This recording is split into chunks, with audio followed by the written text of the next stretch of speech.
Continuamos con la formación bíblico-pastoral. En este momento, en la segunda unidad, estamos todavía con el tema 1, que sería el quinto tutorial. En esta formación bíblico-pastoral, ven y sígueme.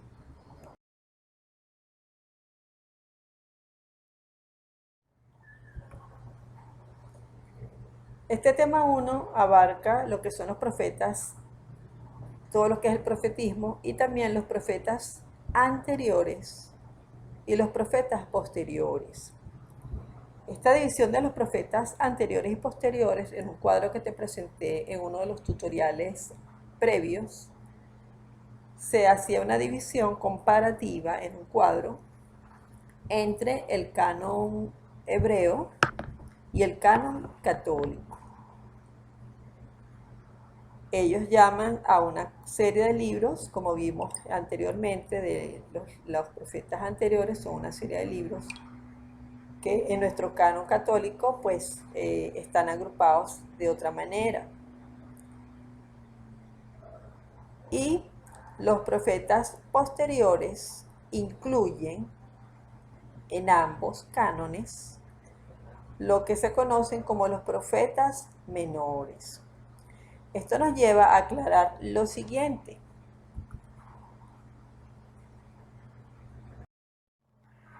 Aquí tenemos el cuadro que te había presentado en uno de los tutoriales.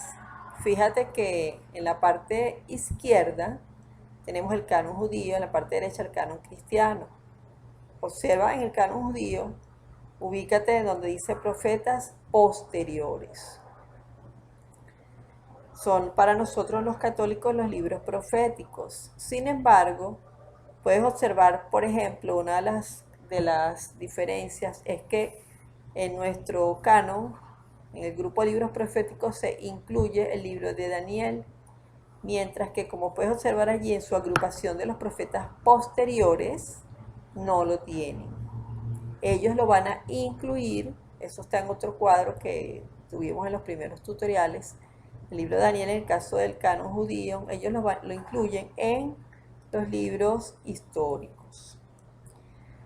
Otro aspecto que quiero recalcar y aprovechar el momento para comentarte que existen 4 profetas que son considerados mayores, ¿ok? Y estos 12 profetas menores. Los profetas mayores en el canon católico son Jeremías, Isaías, Ezequiel y Daniel. En el caso del canon judío, pues ya puedes observar allí que presenta una estructura diferente. En el caso de los profetas menores, tanto para el canon cristiano católico como para el canon judío, sí hay una coincidencia en cuanto a los 12 profetas menores. Ellos son entonces, como puedes ver ahí, Oseas, Joel, Amós, Abdías, Jonás, Miqueas, Nahum, Habacuc, Sofonías, Ageo, Zacarías y Malaquías. Recordemos un dato interesante cuando estuvimos viendo lo que era la familiaridad con la Biblia, con nuestra Biblia, con tu Biblia. Uno de estos profetas menores no tiene capítulos. ¿Recuerdas cuál es? Abdías. ¿Okay? Solamente está organizado su libro con versículos. Ahora te he hecho una presentación comparativa entre el canon judío y el canon cristiano. Ahora quiero que observes esta clasificación que digamos que tiene su punto de referencia el imperio babilónico. Entonces, a raíz de este imperio vamos a tener 3 momentos importantes que son en cuanto al profetismo y en otras digamos, connotaciones bíblico-teológicas. En este momento quiero que nos detengamos en cuanto a los profetas. ¿Por qué? Porque van a existir profetas antes del exilio de Babilonia, ¿ok? Antes de que ellos los deportaran. Recuerda cuando vimos que fueron deportados las personas de mayor posibilidades económicas, los que estaban mejor, personas de dinero, las podríamos decir pudientes, y quedaron los más desposeídos, ¿ok? Entonces tenemos los profetas que van a hacer su labor antes del exilio. Luego tenemos los profetas exílicos, es decir, en todos esos años que duró el exilio, o sea, porque estuvieron bajo el yugo de este imperio babilónico. Y luego van a ver los profetas post-exílicos, ¿ok? Vamos a ver de manera breve algunos de estos profetas menores, o también llamados posteriores para el canon hebreo. Oseas. El profeta Oseas comienza la serie de los 12 profetas menores. Ya te he comentado, bueno, se llaman menores, no porque fuesen de menor categoría, sino por la escasa extensión de sus profecías en relación a los 4 profetas mayores que ya te mencioné, que son Ezequiel, Daniel, Jeremías, Isaías. Este profeta profetiza, o sea, está, digamos, ubicado en las 10 tribus del norte, como su contemporáneo Amós. Vivió en el siglo VIII a.C., mientras Isaías y Miqueas profetizaban en Judá, es decir, en el sur. Recuerdan, en el norte habían 10 tribus, en el sur estaba Judá,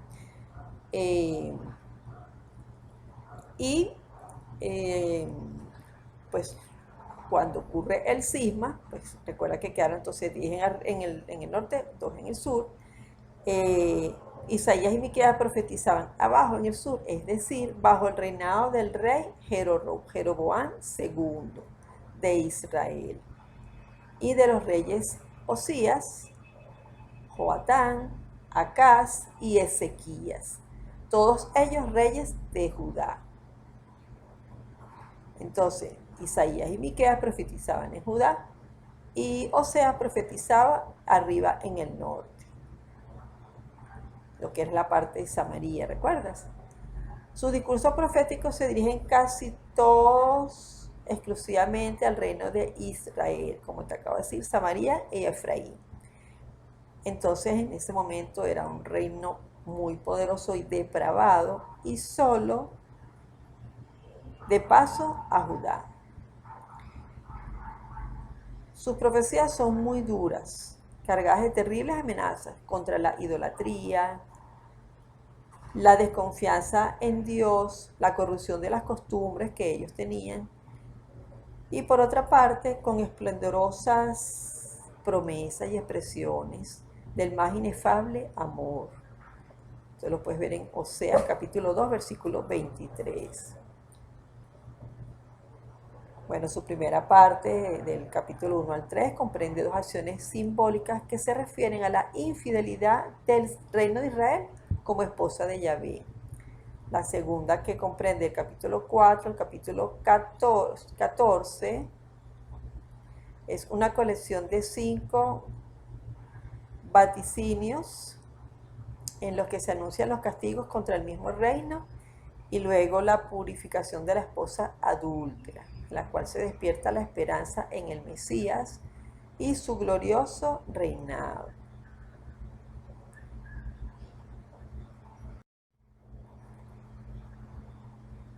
Por otro lado, tenemos al profeta Nahum. Este profeta vivió, según la tradición judía, bajo el rey Manasés, 693 al 639 a.C. aproximadamente. Profetizó contra Nínive, capital del reino de los asirios. Fuera de este oráculo, de esta profecía, no se posee nada de su actividad profética. Lo único que se sabe acerca de la vida de Nahum, que se indica en la Sagrada Escritura, Nahum 1:1, es el lugar de su nacimiento. Como el profeta Abdías, se consagró esencialmente a anunciar la ruina de los idumeos, hijos de Esaú, y enemigos envidiosos de Israel. Esaú era hermano de Jacob. ¿Recuerdan? Esaú y Jacob eran hermanos, hijos de Isaac. De Jacob es que provienen las 12 tribus de Israel. Ellos tuvieron una pelea por un plato de lentejas y por otras cuestiones ahí donde la mamá intervino, hizo que él se disfrazara para que le robara la bendición de primogénito a su hijo Esaú. Y bueno, ahí hay una cantidad de situaciones que se presentan. Bueno, este profeta Nahum lo que quería era prevenir a sus lectores contra la poderosa capital asiria y darles la seguridad de que sería destruida.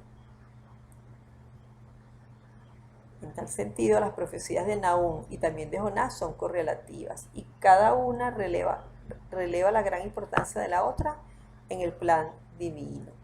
En tiempos de Nahum, Nínive había ya llevado cautivos a las 10 tribus del norte en el 721 y amenazaba a Jerusalén bajo el reinado de un rey que se llama Sennacherib, a cuya invasión de Judea, milagrosamente frustrada por un ángel, parecía aludir Nahum en el capítulo 1, versículos 12 y siguientes. Tenemos al profeta Habacuc. Este profeta no da detalles, en este libro no se da detalles sobre la vida de este profeta. Profetiza antes de la invasión de Judá y después va a predecir la ruina de Babilonia.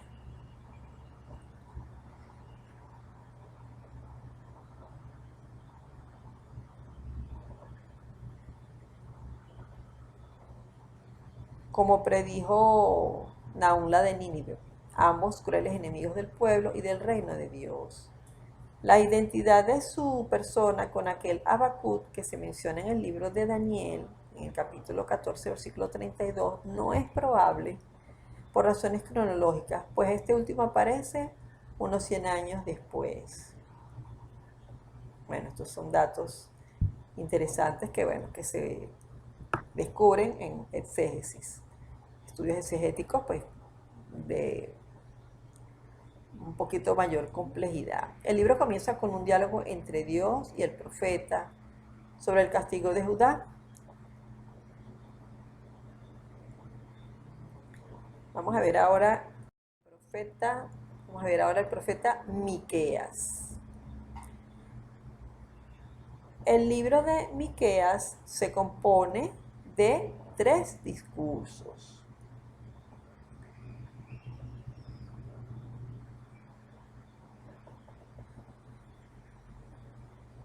La Sagrada Escritura conoce 2 profetas que llevan el nombre de Miqueas o Micar. Hay uno que vivió en el reino de Israel en el tiempo del rey Acad y otro que profetizó en el reino de Judá, en el reinado de Joatán, Acaz y Ezequías. Este segundo nos dejó, según se conoce por los estudios, nos dejó el presente libro. El marco histórico en el que se encuadra la actividad de este profeta Miqueas es determinado por los 3 reyes que acabo de mencionar. Su libro se compone de 3 discursos, como te dije hace un momento. El primero se dirige contra los reinos de Israel y Judá, a los cuales predice la ruina. Pero también él predice el regreso del cautiverio y la erección del reino mesiánico. El segundo discurso trae amenazas contra los príncipes y jueces, también contra los falsos profetas y malos sacerdotes. Ya había falsos profetas. Ellos tenían que enfrentarse a otras personas que decían que eran profetas y resulta que eran falsos. Realmente no hablaban en el nombre de Dios, no estaban inspirados por Dios, no eran emisarios de Dios. El cual va a profetizar también contra el templo, que el cual será destruido en castigo de las maldades. Pero al mismo tiempo él promete felicidad futura, gloria para Jerusalén como centro de todos los pueblos, y la restauración del reino de David y la venida del Mesías, que nacerá en Belén. Y el tercer discurso contiene exhortaciones, o sea, exhorta a las que las personas se arrepienten, anuncia el perdón y muestra el camino de la salvación.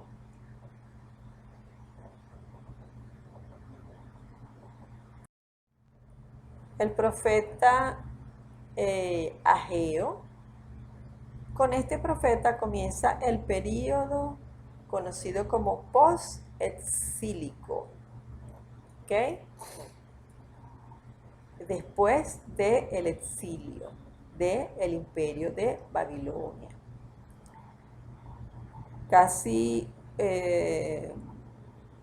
un siglo más tarde llegará el profeta Malaquías, que ya lo vamos a ver seguidamente.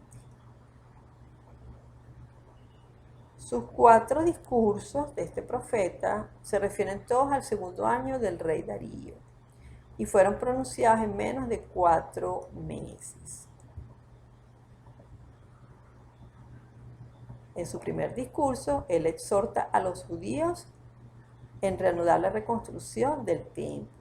En el segundo discurso, desconsuela a los que habían visto la gloria y magnificencia del templo salomónico, y en el tercero anuncia la bendición de Dios y la futura gloria del templo.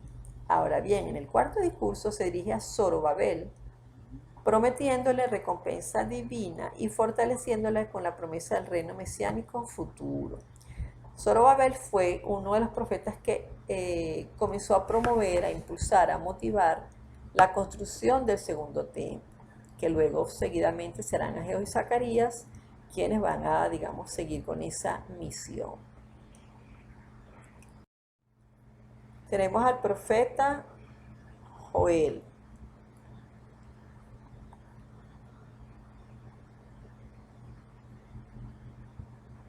Este profeta probablemente se conoce que su actividad se realiza después del cisma. ¿Recuerdan? El cisma del Reino Unido. Había un Reino Unido entre David y Salomón, su hijo. Después que muere Salomón, pues el reino presenta conflictos entre su hijo y su sobrino. Y cuando se dividen entre el norte y el sur, entonces este profeta se ubica allí cuando se realiza el cisma. Sin embargo, antes, ¿no? Un poco antes de que ocurra el destierro. ¿Okay? O sea, un poco antes de que entre el imperio de Nabucodonosor.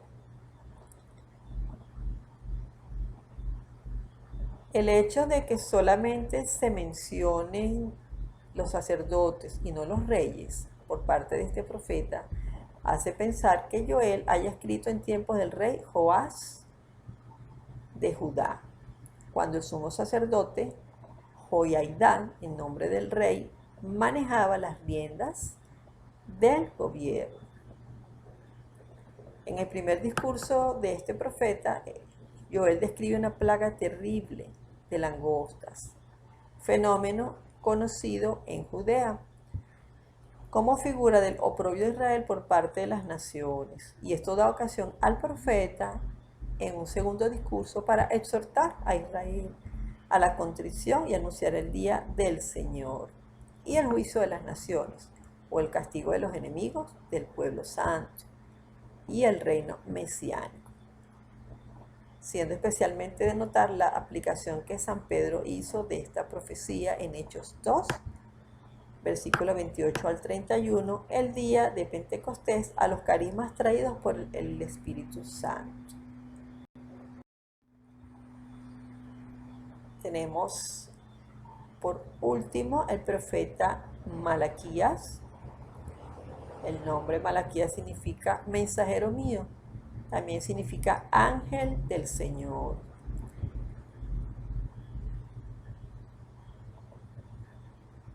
Esta serie de profetas menores se cierra con Malaquías, que vivió en tiempos de Esdras y Nehemías, casi un siglo después de los profetas Ageo y Zacarías, cuando el templo estaba ya reedificado y se había reanudado el culto.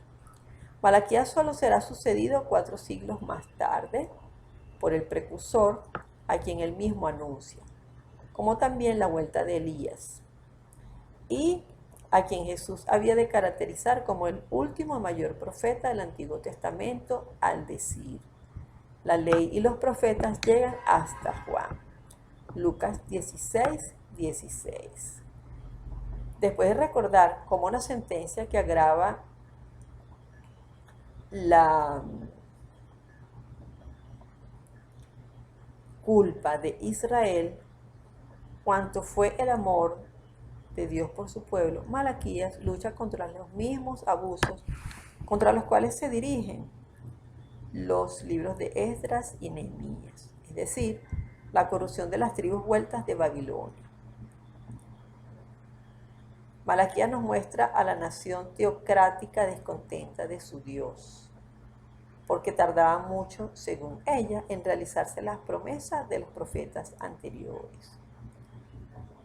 Empieza tratando de los sacerdotes y del culto, por lo cual reprende a los ministros del Señor que se han olvidado del carácter sagrado de su cargo. También predica luego contra la corrupción de las costumbres en el pueblo, los matrimonios mixtos y los frecuentes divorcios, y exhorta a pagar escrupulosamente los diezmos. Esto de los matrimonios mixtos era una de las costumbres de este pueblo, ¿okay? Que no podían casarse con mujeres extranjeras. Por ejemplo, cuando te hablé hace rato de Esaú, que era uno de estos profetas, estaba, digamos, profetizando contra los idumeos. Esaú se casó con una mujer hitita. Entonces, era una mujer, pues, de unas naciones extranjeras. Recordemos también lo que le pasó a Salomón por la cantidad de esposas y concubinas que tenía, que también eran extranjeras, eran politeístas, y él empezó a permitir que ellas erigieran altares a estos supuestos dioses. Y bueno, de ahí vino una gran parte de su perdición. Al final, Malaquías anuncia el profeta la segunda venida de Elías como precursor del gran día del Señor, juntamente con predicciones mesiánicas muy importantes. De manera que, entonces, con Malaquías culmina esta serie de los profetas menores, y va a dar paso a lo que se conoce como el periodo intertestamentario de aproximadamente 4 siglos, 400 años, para que llegue el profeta Juan el Bautista, quien será el que dirá que hay uno que viene detrás de él, pero que ya está delante de él, a quien él no es digno de desatarle sus sandalias.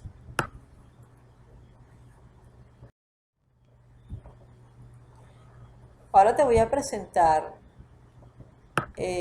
a estos profetas que acabamos de ver de una manera esquemática y por fechas. Y también quiero que observes los imperios. ¿Okay? Yo te comenté que hubo varios imperios que asediaron a estas tierras donde los hebreos habían, digamos, llegado.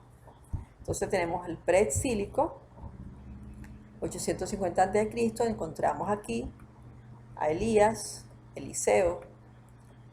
En el 750, ya estos sí son profetas menores, o sea, yo te voy a presentar a otros personajes que no son propiamente profetas, o sea, no pertenecen a los profetas menores. Sin embargo, me interesa que vayas viendo dónde se ubican cronológicamente y en qué imperio, en qué momento.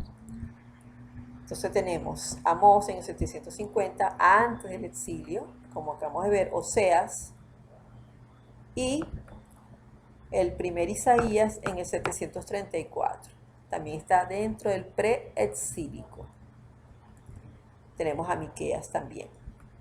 Luego tenemos el 721, Sofonías, Nahum, Habacuc,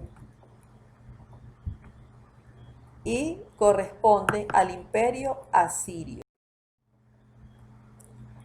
Los profetas exílicos, y los que van a profetizar durante el exilio. En el 586 ya se había destruido el primer templo, recuerda, 587 aproximadamente antes de Cristo por parte de Nabucodonosor en el imperio de Babilonia, imperio babilónico.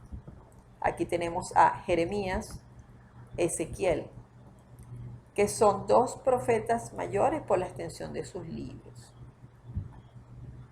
Van a haber 47 años de destierro.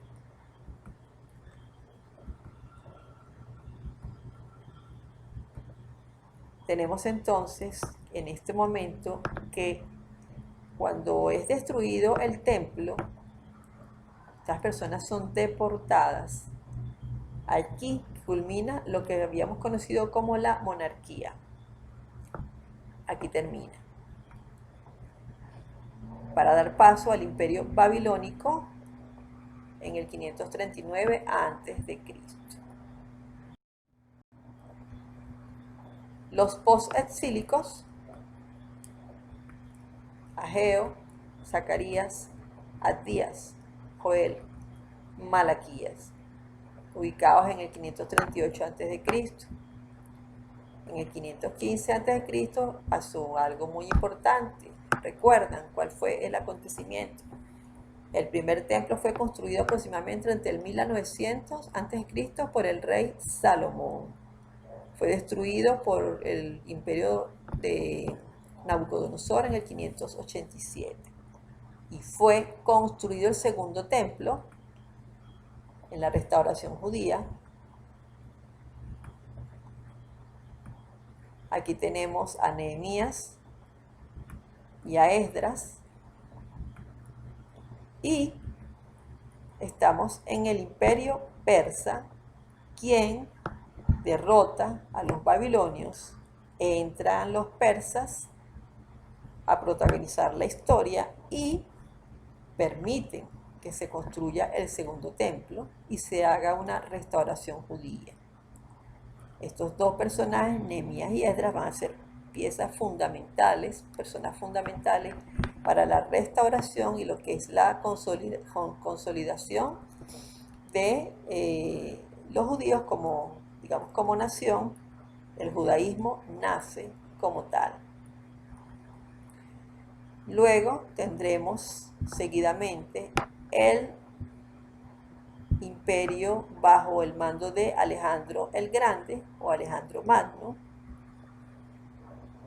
en el 333 a.C. aproximadamente. Entran los griegos y vencen a los persas para dar paso al imperio griego.